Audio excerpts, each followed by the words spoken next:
Hello, we are the remote sensing team. For the past 2 weeks, we have been working with the NASA SEA's high school internship program with the project of processing InSAR data to image large-scale earthquakes. Hi, I'm Nalini Agnihotri. I'm a rising senior at Coppell High School, and I live in Dallas, Texas. Hello everyone, my name is Pablo Echevarria Cuesta. I'm from New York City, and I'm a rising senior at Lycée Français de New York. Hi, my name is Raj Matar, and I'm from the Woodlands, Texas, and I go to the Academy of Science and Technology as a rising senior. Hello, my name is Michel, and I'm a rising 11th grader in New York City at St. Anne's School.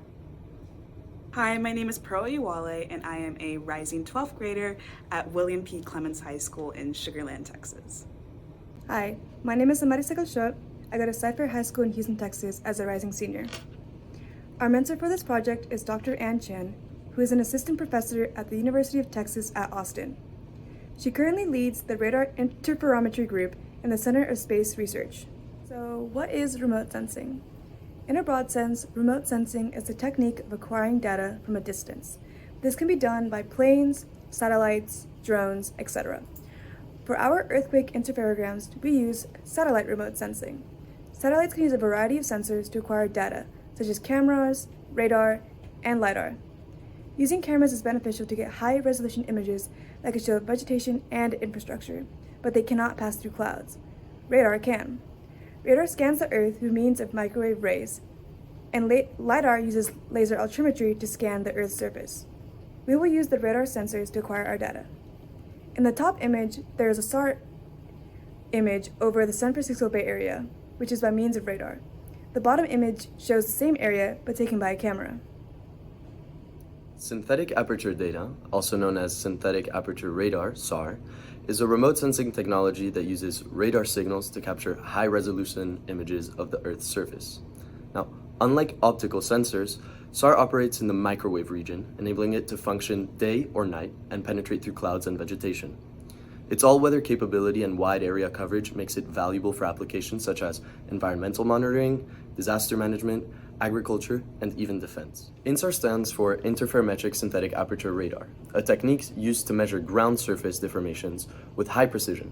It involves the use of multiple radar images acquired over the same area at different times to reveal topography or surface motion. By comparing the phase differences between these two images, InSAR can even detect subtle ground movements such as subsidence or uplift caused by various geological or human-induced processes. Processing the deformation can allow researchers to analyze surface roughness. An interferogram shows what InSAR does. The first pass consists of the reference phase, while the second pass measures the phase again. The role of the satellite is to measure the difference in the phase in order to determine the deformation in a given time. Although we had difficulties with processing, we were able to compile images through these 5 simple steps on both Windows and Macs. There are 5 main types of satellites. Satellites can vary based on their orbit. Some orbits, like the ISS, have low Earth orbits that take 90 minutes to circle the Earth, while satellites like Galileo have medium orbits, which can take up to 24 hours. Geostationary Earth orbits, like Intelsat, align with the Earth, while sun-synchronous orbits such as RadarSat correspond to the time it takes for Earth to revolve around the Sun. Geostationary transfer orbit is slightly different because it orbits a planet only as an intermediate step before launching to its final destination. A great example of this mission launch is the Ariane 5 launch. LiDAR and InSAR are two technologies that are crucial to remote sensing. Although they may seem quite similar from an exterior point of view, especially because they are both used at all times of the day, they are both quite different. LiDAR can be used in all weather conditions and can surpass most clouds, but it covers a single line of data. On the other hand, InSAR covers much larger areas in 2D, so it's much quicker. InSAR tracks deformation while LiDAR tracks elevation. With the many available radar missions launched by the global space agencies, we had an ample amount of data that we had access to through the Earth data. However, due to the constraint of using a personal computer, which cannot efficiently process large amounts of data, and the fact that earthquakes occurred during the decade of 2010, we chose ALOS Pulsar data sets to visualize earthquakes and analyze the amplitude and phase. Excitingly, NISAR, a collaboration between NASA and the Indian Space Research Organization, is planned to launch in 2024. This is the first satellite to use 2 different radar frequencies, L-band and S-band. L-band frequencies can work through vegetation, while S-band is used to monitor soil moisture.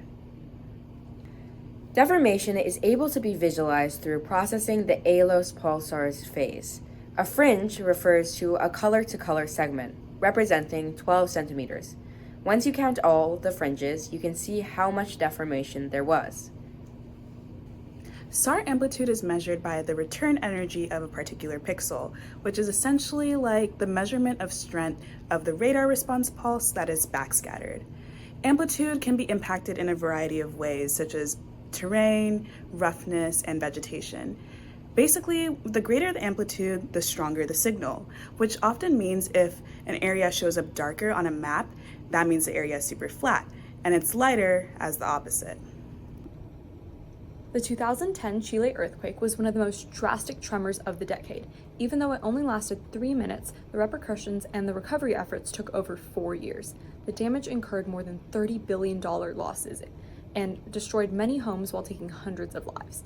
As evident in the phase diagram, the phase was superimposed onto a Google Earth terrain and consists of a multicolored set of fringes. This shows that the epicenter is near the coast of Chile and that the earthquake was very severe in magnitude. The amplitude describes the terrain on the grayscale for further analyzation. Because the aftermath was so drastic, remote sensing would have been extremely beneficial to citizens for better destruction preparation. They would have also been able to understand where the fault occurred for better first aid care in the future. In response to the damage, citizens made improvements to the city by updating building codes with strong columns and weak beams.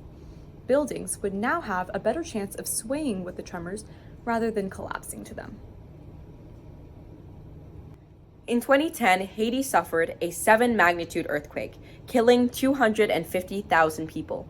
Although scientists originally thought it was from the Enriquillo fault, through data visualization, they understood that it was actually due to the Leogan fault. Here you can see the differences. An earthquake occurred in 2009 in the Italian city of L'Aquila. 308 people died, making it one of the deadliest earthquakes in Italy since like the 80s. You can see the earthquake in the bottom left of the phase imaging. So what could tracking earthquakes like the 2009 L'Aquila earthquake tell us? It's sort of a fascinating story. After the disaster, members of the Italian National Commission for the Forest and Prevention of Major Risks were convicted for downplaying how extreme the earthquake would actually be. They said things like, an earthquake of this size in California would not cause any harm, but clearly it did. There are probably a lot of other factors that led to such devastation, such as maybe modern buildings that were not up to code. So those were also kind of the subject of such criticism. In 2010, the Salta province suffered a 6.7 magnitude earthquake, killing 2 people. Originally, they believed it was the result of the Chilean earthquake. However, the data proved differently. Unfortunately, the data that we downloaded was not able to confirm that these were fringes of an earthquake, as they actually may be a result of orbital errors. The devastating Christchurch earthquake occurred in New Zealand on February 22, 2011. The earthquake had a magnitude of 6.3 and struck the city of Christchurch on the South Island, causing widespread damage to buildings, infrastructure, and resulted in the loss of 185 lives, making it one of the deadliest earthquakes in New Zealand's history. The earthquake's impact was particularly severe because it occurred close to the city and at a shadow belt, amplifying the shaking and causing significant damage to many buildings that were already previously weakened by an earthquake in September 2010. This earthquake occurred in Yushu, Shanghai, China on April 14, 2010. The epicenter of this earthquake was on the Tibetan Plateau. This area is regularly hit by earthquakes and is sparsely populated. 2,698 people were confirmed dead, 270 missing, and over 12,000 were injured. The magnitude of this earthquake was 10.1. The dense vegetation and mountainous regions likely interfered with the resolution of this interferogram. This explains all the noise shown in the grays area. This also hints towards potential room for improvement in future interferograms. This earthquake struck in October 2008 in Osh, Kyrgyzstan. The center of this earthquake was near the village of Nura, around 140 kilometers from Osh. 75 people were confirmed dead, including 41 children, and 150 were injured, including 93 children. The magnitude of this earthquake was 6.6. Despite the high magnitude of this earthquake, it is probably a deep earthquake, for the surface does not show severe deformation. Located in China, on October 6, 2008, there was an earthquake of a magnitude 6.4, which resulted in 10 deaths and 11 serious injuries. In the area located in the circle is where the epicenter of the earthquake should appear, but due to rigid terrain, the fringes of the earth do not appear on the interferogram. It's quite frequent that sometimes interferograms cannot detect an earthquake due to various reasons like magnitude or terrain. So this is an earthquake from Mentone, Oklahoma. Oklahoma's induced seismicity has been occurring a lot more recently in the region and its surrounding states such as Texas and Kansas. This earthquake that was the result of induced seismicity is associated with industrial processes such as geothermal energy extraction, mining, dam building, construction, and hydraulic fracturing. But as for the large amount of recent swarms in Oklahoma, they're often the result of injecting into wastewater wells. As you can see here, although the area is not very terraneous, it's very flat, not very forested, we were unsuccessful in finding an earthquake, and I believe that this is due to the small magnitude of the earthquake. It is only a 4.3. Current technologies have limitations in how small of an earthquake they're able to detect. But you might notice that there are large blocks of colors such as blue in some areas, but that's just tropospheric noise. Tsunami risks. 5 to 10% of earthquake-caused tsunamis are from silent earthquakes. The difference of a silent earthquake is that the movement of the tectonic plate is much slower, taking hours for a change to be noticed, unlike the usual few seconds. Although slow, debris in form of a landslide can still quickly fall into the ocean and cause tsunamis. 1992, Nicaragua, a tsunami killed 170 people and left 13,000 homeless, which was caused by a silent earthquake. Kilauea volcano in Hawaii released the energy of a magnitude of 5.7 in response to 2,000 cubic kilometers moved towards the ocean. However, this was unknown and recognized by all, even seismologists. This took an extensive 36 hours, but when someone finally noticed, Kilauea's south flank shifted 10 centimeters, equivalent to a bagel. But this does not mean that the results are not deadly. If the debris on the volcano gained momentum and formed a landslide, it would cause destruction.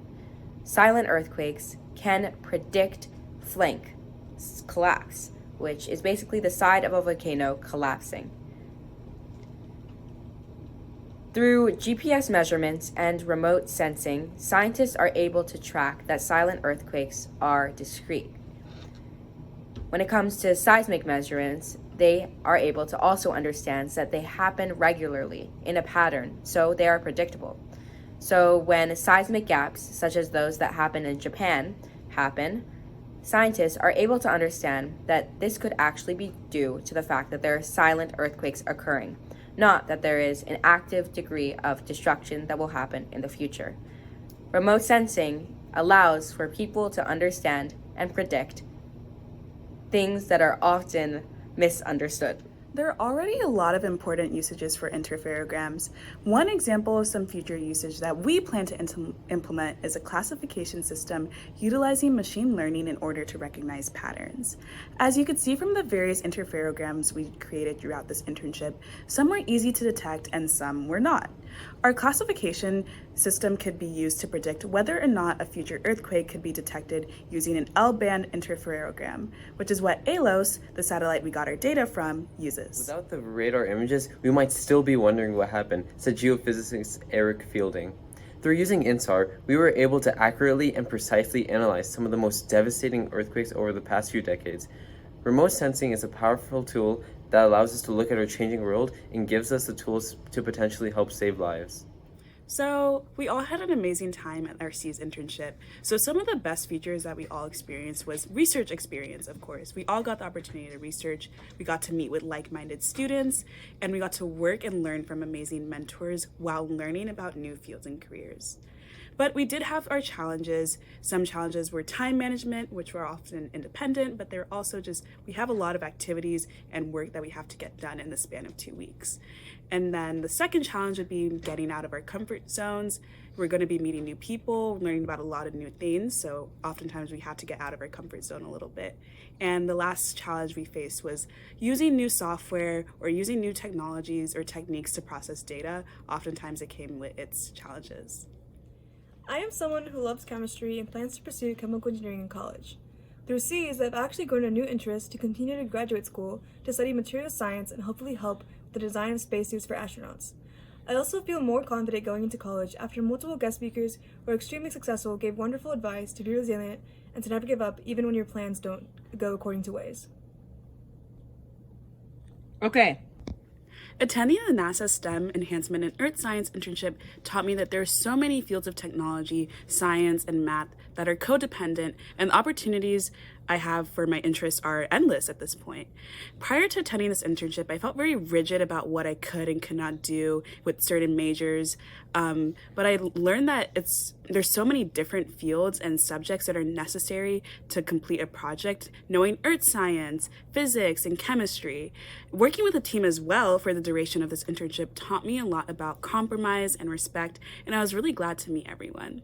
Because of my work with environment and satellite imaging, I am considering combining my passion for technology and computer science with environmental research in my future career. I have recently developed an interest in astrobiology when I came to the realization that the major was the combination of my deep interest in technology and medical science. C's not only allowed me to pick up a new skill of processing and analyzing data, but it also inspired me to learn more about space biology and earth science through various guest speakers, passionate mentors, and willing people to just guide us along the way in further research. From connecting with other high school students focused on varying fields in the STEM industry, to learning from experts in their field, NASA Seas is a truly one-of-a-kind internship. Expansive research that impacts the whole world and maybe the universe. And I am so glad to have been given this opportunity. The Seas 2023 internship has been a great learning opportunity. I've learned to work in groups, and I've learned what research really means. No matter what I do in the future, I know that I will pursue engineering for the purpose of sustainable development. Before the NASA Seas high school internship program, I was nervous to select a college major. I learned that some of the biggest problems facing Earth require many disciplines. For example, the remote sensing project I worked required researchers from many fields, such as environmental sciences, electrical engineering, and computer sciences. I learned that no matter what specific field I choose to study in college, I can still get the On behalf of our career I team, want. I would like to thank all C staff and mentors, especially Ms. Miller, Ms. Baggio, and Dr. Chen. And thank you for everyone for listening to our presentation.